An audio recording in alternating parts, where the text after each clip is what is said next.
葉議員你好，我係豐菜中學科 A 班嘅林希怡。據我哋嘅了解，你嘅父親同埋叔叔都為香港政治貢獻咗好多嘅努力。從你嘅家庭背景同埋成長環境係如何影響你對香港政治嘅興趣，並積極投入貢獻社會嘅呢？多謝阿林同學呢個問題咧。其實我比較有趣咧，就係喺我細個嘅時候咧，我自己對從政嘅興趣就唔係太大。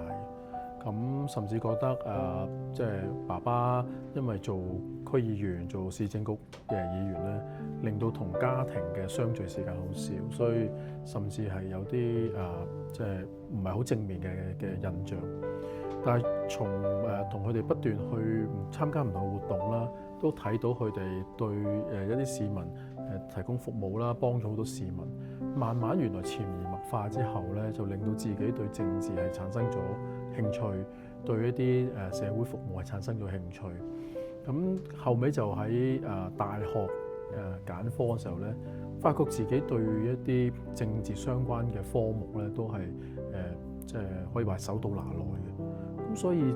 慢慢就發覺咗原來我嘅父輩，即係無論係伯父啦或者爸爸，對於自己喺政治上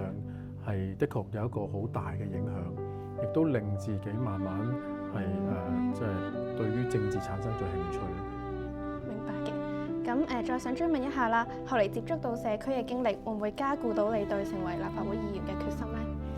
喺社區嘅鍛鍊咧，對自己喺唔同崗位服務咧，的確係有一個好有幫助啦。我從08年開始做區議員，亦都喺政府唔同嘅一啲崗位度係參加過一啲服務。咁其實喺呢個過程咧，我都一路記住我哋做公職咧，係希望可以幫到一啲有需要嘅市民。可能市民對於區議員好或者其他崗位嘅公職人員，可能佢要求係好簡單嘅，但係即係對嗰個公職人員好簡單，但係可能只要幫咗佢之後，對於嗰個市民嘅一啲生活上嘅便利啦，或者係佢自身嘅啲情況咧，都有好大嘅幫助。咁透過呢個過程，其實係可以影響到第一，令到市民嘅生活更加好啦；第二，亦都可以促進到我哋社區嘅和諧。咁我諗呢個經歷對於我今天係參加立法會嘅工作咧，都有好大嘅幫助，令到自己咧都要謹記，其實參與唔同崗位嘅公職服務咧，最重要都係幫到市民。咁葉議員你好啦，我係豐菜中學科 A 班嘅陳卓思，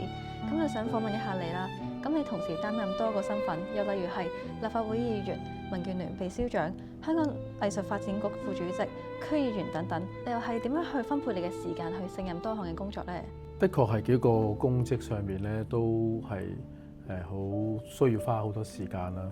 咁我諗第一就當然喺嘅公職上邊個優次上，立法會嘅工作當然係最優先。始終佢係關乎到我哋點樣去制定一啲法例，亦都係完善到成個制度。咁對我同廣大市民嚟講，呢個係影響係比較大。咁所以我主要嘅時間都會放喺立法會嘅工作上面。而其他嘅公職上面咧，我好好彩啦，無論區議會嘅秘書處或者係藝發局嘅秘書處咧，都會因應翻我哋立法會嘅一啲行程啦，或者會議安排咧，去適度咁調節翻我哋會議嘅時間嘅。咁當然都會有相衝嘅時間啦。舉個例喺即係7月第一個星期，我係需要開區議會大會，但係同時間立法會都有唔同嘅會議。咁可能我就會係先參加咗區議會嘅會議，就住一啲議題可能表達咗意見之後，我嘅關注之後，將其他我關注嘅情況都交由我哋區議會嘅同事去處理。咁我就翻立法會繼續參加一啲其他嘅委員會嘅工作。咁藝發局嘅會議就好啲嘅，可能都係會配合到立法會嘅會期啦。一般就係等立法會完成咗會議之後咧，先至舉行藝發局嘅會議。咁所以即係第一時間上都盡量係唔會相衝啦。只不過可能我每日可能要參加會議嘅時間或者工作時間就會比較長。但係我諗喺即係既然可以有機會去參加呢啲公職嘅話，我自己盡量都抽我嘅時間去應付咗呢啲會議咯。咁明白嘅。咁我想繼續追問一下啦。咁憑住你以上咁豐富嘅公職經驗啦，咁對於你喺議會嘅裏邊嘅工作，咁又有咩幫助呢？其實係一個過程嚟嘅，無論喺地區參加工作，或者喺議會上邊去表達我嘅意見啦。咁我諗我都學識咗，最重要就係點樣令到自己嘅一啲專長可以發揮到。其實每個議員好或者每個公職人員都有本身比較即係強嘅地方啊。咁亦都要咁講咧，一個人亦都唔會完全係認識所有嘅一啲情況或者一啲條例嘅。咁所以我諗最重要就係集中返自己熟悉嘅範疇咧，去深入鑽研啦，係了解多啲，令到自己喺發言嘅時候咧，亦都係可以係言之有物啦，亦都可以係俾到一啲有用嘅建議意見，係政府或者相關嘅部門啦。咁多謝葉議員你接受我哋嘅訪問。葉議員你好，我係豐創中學科 C 班嘅李澤倫，想問下你喺多區都推動青年活動，你覺得點樣先可以吸引更多中學生青年主動咁樣參與呢啲地區事務呢？多謝你同我呢個提問啦。地區嘅活動同青年嘅一個交流合作咧，我諗係一個雙向嘅過程嚟嘅。我哋可以係透過舉辦一啲吸引到青年朋友嘅活動，令到佢哋提高參加嘅興趣啦。同樣地，我哋都要了解青年究竟嘅喜好。所以我諗喺地區層面，而家民政處亦都成立咗2個青年嘅相關委員會，希望可以吸納多啲青年朋友咧做佢哋嘅委員。透過呢個過程，我哋亦都去俾佢籌辦一啲活動啦，亦都係了解佢哋對於唔同政策範疇或者一啲問題嘅了解，即係佢哋嘅諗法。喺呢個互動嘅過程咧，我諗就可以提高到青年朋友喺參加活動嘅一啲興趣。舉個例，我自己有個外甥，其實今年都係即係中3，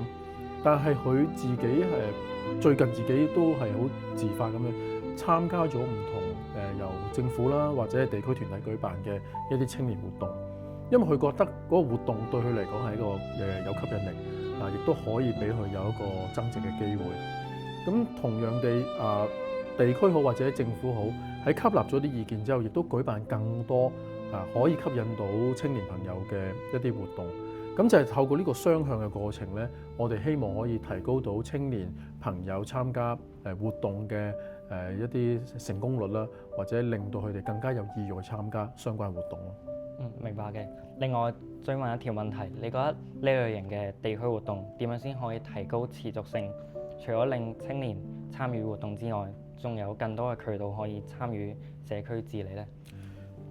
呢個好好嘅問題嚟嘅。我諗青年朋友要參加活動嘅話，我哋喺舉辦完一個活動之後，唔係一個一次性嘅活動，而係可能有個延續性啦。所謂嘅延續性就係點樣喺社區嘅治理或者係社區建設上邊咧，亦都可以加入相關元素。加入咗相關元素嘅話，其實就可以讓青年朋友喺建設自己嘅社區啦，或者改善一啲環境上面咧，都可以俾啲意見。其實我諗透過一個參與，提高咗大家參加者嘅一啲獲得感，